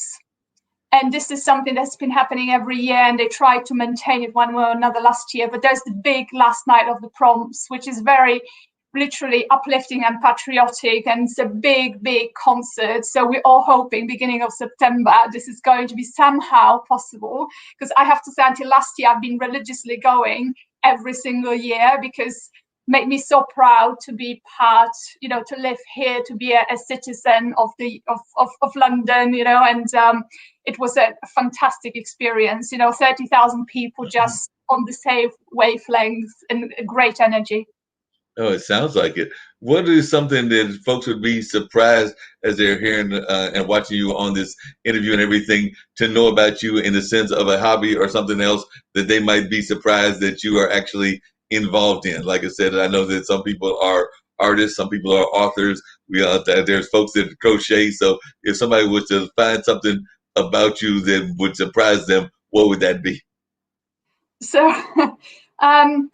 I think the fact that I speak 5 languages is not that surprising these days anymore. But a few years ago, I decided that I needed to do more for my physical well-being. And I took up something called Pilates Reformer. And my friends laugh a lot, because when I say it's kind of like maybe a version of yoga, you could say, in terms of movement flow, but it's on something that to the uneducated eye might look like a torture bed. Wow. And so my friends always love this one. And basically what you do is you put more strength into your muscle and creating more core strength through resistance and springs. And there are different moving parts. So basically your body does more work because you always push against resistance. And it's a really beautiful, because you don't have to do anything. You do however much you can. It's a wonderful way of really keeping the body in shape. And I have to say, it's been quite miraculous. So yes, I've really loved that and the challenge of it as well. Sounds like that could definitely be a big time challenge and everything. There's some sort of artwork behind you that's been catching my eyes, and I'm trying to figure out exactly what it is, because it definitely is interesting and looks interesting. So tell us a little bit about this artwork that is directly behind you. Yes. Yeah, I hope it hasn't been too distracted. So a few years ago, I went to an art fair, and I don't understand art. I only know what I like and what I don't like. That's how far it goes. And there was this piece of art on the wall, and I was looking at it. I was trying to work out what it is. And then I started chatting to the lady who owns the gallery, and she said, oh, this artist, what she does, she recycles and regenerates plywood. So what she does is she collects this wood that's being, in Scotland, by the way, washed ashore. She cuts the driftwood up in little discs, and then she sticks pieces of mirror on it and puts it together with a mesh. So it creates like a broken down mirror. Oh, wow. And this is what it is. So it's quite popular in the UK above your mantelpiece, which I don't have in this flat, to put up a mirror, because it also helps to make the room feel bigger. Right. It's one of the tricks of the trade. So instead of having just a normal mirror, I decided in my previous flat, where I did have a mantelpiece, to have this piece of art and actually fit it to the centimeter. It was the funniest moment, because I actually didn't measure it. I just thought it should work. And, you know, when they put it up, and it was just like made to measure, it was incredible. And it's beautiful. It's like, it has like a life of its own, and you can, well, I forget it that it's sparkles, but now that you mention it, maybe it's sometimes a bit too distracting. But I like its story and the history. And I think the artist, I have to look up her name, but I think she's becoming more popular in the States, the gallery owner was telling me. Okay, well, and it's not distracting. It was actually very eye-catching and everything, so it wasn't distracting in the least bit and everything. But definitely, I had noticed that I oftentimes observe things around people's backdrops and all of that. And actually, one of our previous shows, we had a local artist, and he was actually doing something similar. He was doing what they call found art. So he was actually doing a whole display, and I don't think that his was as nice as yours, but it was like, in one case, it was things that he had found off of one of our major highways, and in another case, it was like a collection of soda cans and things. So it was almost like that Andy Warhol kind of style of art and everything. So you're sitting there going like, you know, to a lot of people, that might be trash, but to him, he made it into artwork. And the same thing with Andy Warhol and those cans that a lot of people would say, that's something I could find in my cabinet and everything, but he turned it into an art object. And the same with a lot of the other found artists as well. So definitely sounds like she did a great job and has found a good customer in you. So definitely that's a good thing and everything. And I have to see if I can't find out who that artist is, because I do love different styles of art. So I have to see who that particular artist is that you've got hanging on that wall. Like I said, get ready to wrap everything up, because we usually try to go till about 3:45, 3:50, so I can have a few minutes break before getting to the next show and everything. But like I told the other guests, I want to hear your words of encouragement, your words of positivity, and things that you would like to share with the audience. And if there's anything that we haven't touched on that you'd like to touch on, now is your time to do that. Thank you. So I really enjoyed the words from all the other guests, and it made me think about a slightly different angle on it. So people might know the film 100, I think it's called 100 First Dates, where the main character has short-term memory loss. So every day when she falls asleep, she forgets what happened the previous day.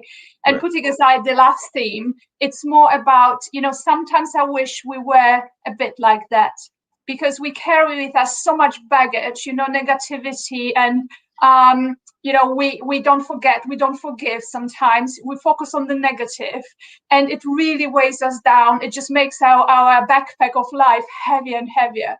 So if we could just start every day afresh, and, you know, with a positive mind, maybe a positive morning routine, think about the happiest 3 memories that we have.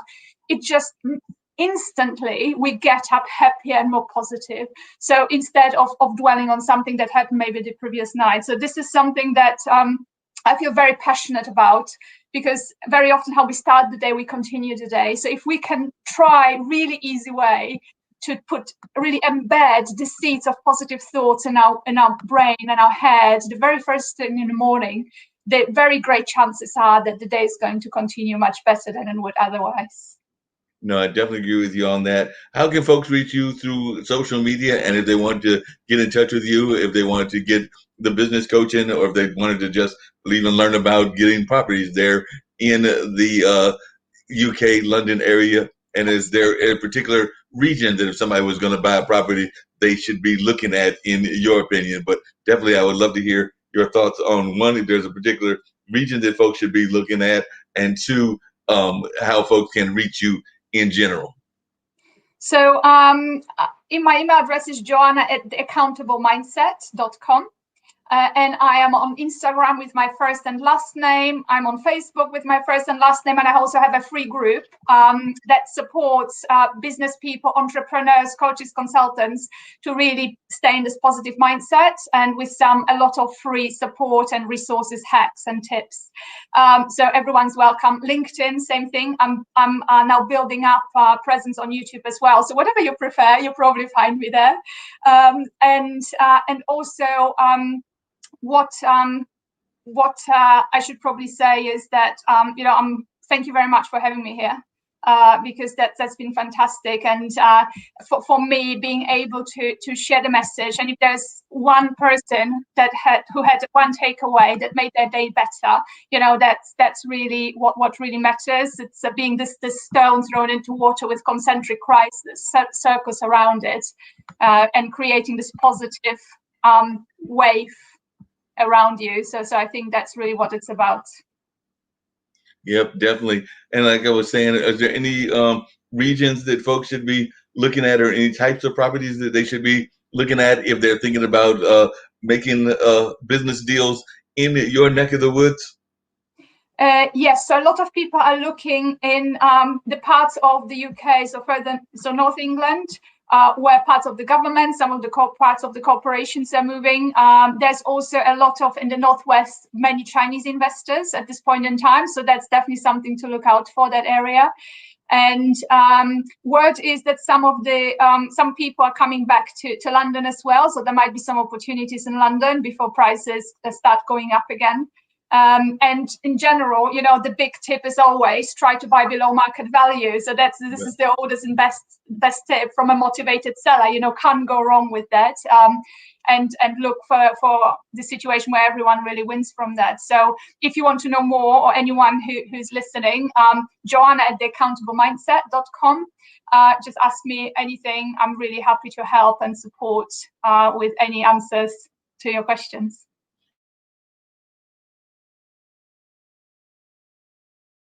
Hybrid model that we've got, where a lot of people are working from home and a lot of people are not necessarily going back to their old businesses, that some of those businesses are going to have to downsize. So if they downsize, they might be on the market as well. Because I know I'm not that far from Duke University, and they talked about the fact that when they originally were in this building boom, they built a lot of new classrooms, new buildings, and new things of that nature. But if they downsizing, some of those buildings will have to be either sold or converted. So, like I said, it'll be interesting to see how that plays out, and I'm sure that that's going to be possibly even a global phenomenon. But we'll see a lot of corporations that are, as I said, either downsizing or finding new purposes for their old business, and therefore having to do some sort of sales. Would you agree with that? Yes, absolutely. So there's been, since last summer, there's been a lot of changes to the planning laws as well in England to really help with the repurposing of buildings. So especially from things like maybe restaurants or where there's less need retail, there's been a lot of problems in retail in the UK.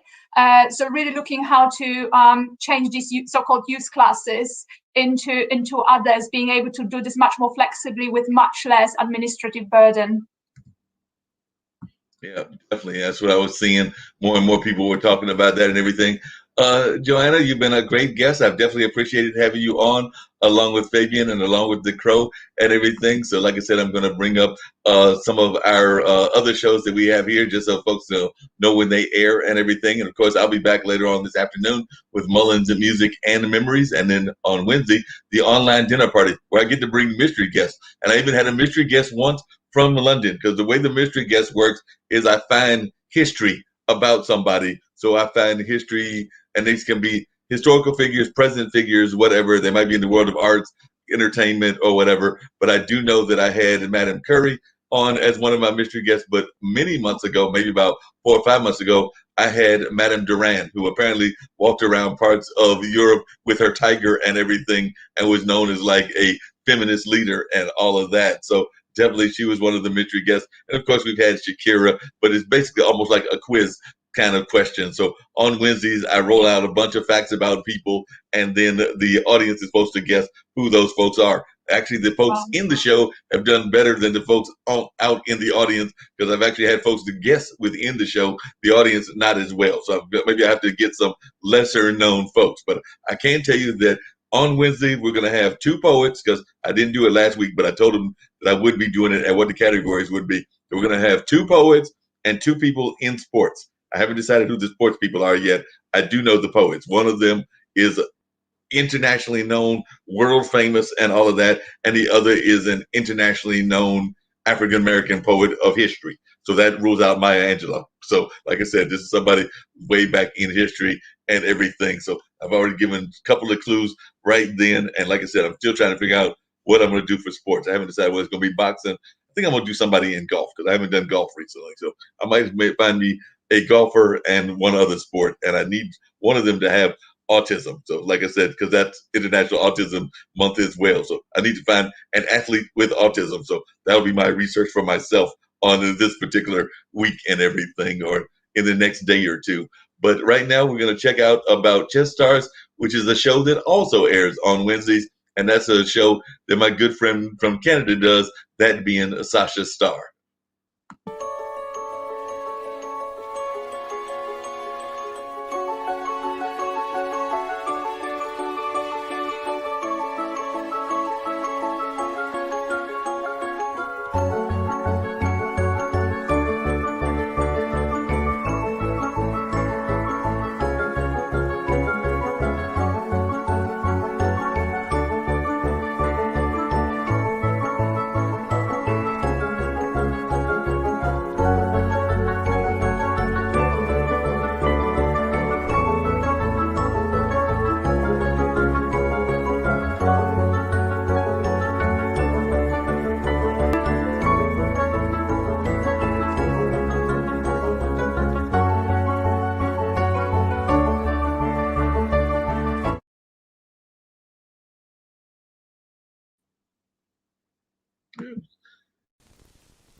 And that was my friends Dylan and Zach. And of course, on Sundays, they do Talking Up Streams, where they are oftentimes creating all kinds of shows, everything from TV shows to movies to comic books to a number of other things, as they kind of whiteboard those ideas and just create them as they go along. So always a great show in that regards as well. So that's just two of the shows that we have here on the network. And there are a number of other great shows as well. So I want to thank all my guests for joining me on this particular afternoon, and we'll be back next Monday with more exciting guests. Who knows who I might find from Potted and some of the other sources where I've been finding some great guests from.